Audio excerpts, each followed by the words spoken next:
Alors, qu'est-ce que vous allez offrir comme jouet cette année aux enfants de votre entourage? Plutôt un puzzle, plutôt un déguisement? Bon, dans tous les cas, ça va leur faire plaisir, ça c'est sûr.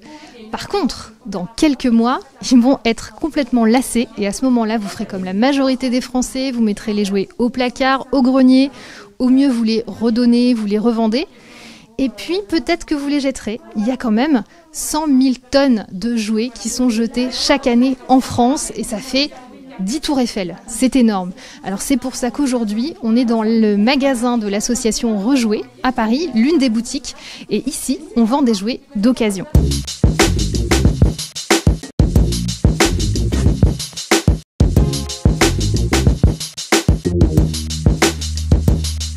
Alors comment ça se passe avant Noël? Est-ce qu'il y a beaucoup de monde? Comment c'est l'ambiance dans la boutique? Alors en fait, on a un petit peu plus de monde que d'habitude et on sent que ça augmente de semaine en semaine en s'approchant de Noël. Et alors, comment sont les gens quand ils viennent dans la boutique? Est-ce qu'ils savent déjà que c'est de seconde main? Ils viennent exprès pour la seconde main? La plupart des gens viennent parce que c'est du seconde main, viennent pour le projet, l'association Rejouer. Mais on a aussi des clients qui découvrent et voilà, on leur explique le projet. On leur explique que les jouets sont en super état, qu'ils sont nettoyés, qu'ils sont contrôlés. Et en fait, ils sont souvent très satisfaits de ce qu'ils trouvent en magasin. Alors justement, on va aller voir en atelier comment ça se passe et comment tous ces jouets sont réparés. Eh bien, ici, à l'atelier Rejouer, donc les jouets sont collectés auprès des citoyens ou au sein des entreprises. Ils sont ensuite pré-triés. On vérifie s'ils sont cassés ou s'ils sont réemployables, s'ils comportent le logo CE de la norme européenne. Et puis ensuite, ils sont montés à l'étage ici, où ils sont revérifiés, testés, nettoyés et complétés. Je vous propose qu'on fasse une petite visite pour découvrir tous les postes qu'on trouve ici. Donc nos jouets sont complétés avec nos pièces détachées qui se trouvent ici, qu'on a accumulées au fur et à mesure des dons. Si sur un petit train, il vous manque une partie des rails en bois, il peut y avoir ça, ou les jeux de société, s'il manque un pion, vous pouvez le trouver dans cet espace-là. Donc c'est pas parce qu'il manque un objet ou un élément dans un jeu qu'on ne peut pas le donner. Alors non, nous on essaye au maximum de demander à avoir des jouets complets, mais si le jouet est assez populaire et qu'on peut le compléter, oui, on accepte ce genre de jouet. Du coup, dans notre phase de pré-tri, quand le jouet n'est pas valorisable, on essaie au maximum de lui trouver d'autres sorties, ce qui est très difficile parce que le jouet, c'est un objet qui est souvent fait à partir de multiplastiques et donc qui est très difficilement recyclable. Donc on a évidemment la filière électronique qui nous permet de envoyer tous nos jouets à pile. Et on cherche aujourd'hui à développer des partenariats, surtout la partie textile et sur les plastiques durs pour qu'ils soient réutilisés comme matière première. À l'atelier, il y a 4 endroits un peu plus spécifiques. Ici, on est dans l'univers briques. Exactement. Donc 4 îlots un peu spécifiques qui demandent un peu plus de temps pour retravailler les jouets. Donc là, par exemple, on est dans l'espace briques. Évidemment, voilà, ça demande un peu du temps de recomposer ces éléments-là. Et donc, du coup, c'est un espace qui se travaille à part, parce que ça demande un peu plus de temps.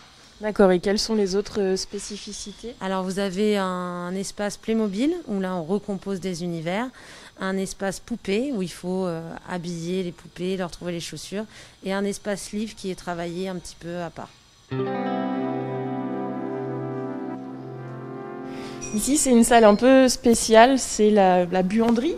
Alors, c'est la salle de nettoyage. En fait, pour les jouets qui peuvent pas être nettoyés manuellement, on les nettoie en machine. On a aussi des machines que vous pouvez trouver en restauration qui nettoient à la vapeur. Donc, quand on a des petites pièces, là, vous avez par exemple des bacs de billes, qu'on met directement en machine. Et vous avez notre petite salon de coiffure dans lequel on shampouine les cheveux des poupées et on les brosse. Et ensuite, tout est séché ici avant d'être recomposé ou complété dans l'espace atelier. Du coup, on est ce qu'on appelle un atelier chantier d'insertion. Donc ça veut dire qu'on propose un emploi à des personnes qui rencontrent des difficultés sociales et professionnelles. On les accompagne dans la construction du projet professionnel, on leur fait faire des formations, des stages et on les aide sur la levée des freins retour à l'emploi. À Rejouer, on a une 40aine de salariés en insertion. Ils restent en moyenne entre 6 mois et 2 ans. Et donc du coup, en plus de ces salariés en insertion, on a des salariés qui s'occupent de l'accompagnement, donc des chargés d'insertion socio-professionnelle et des encadrants techniques d'insertion. Donc cette année, c'est 65 personnes qui ont été accompagnées par Rejouer.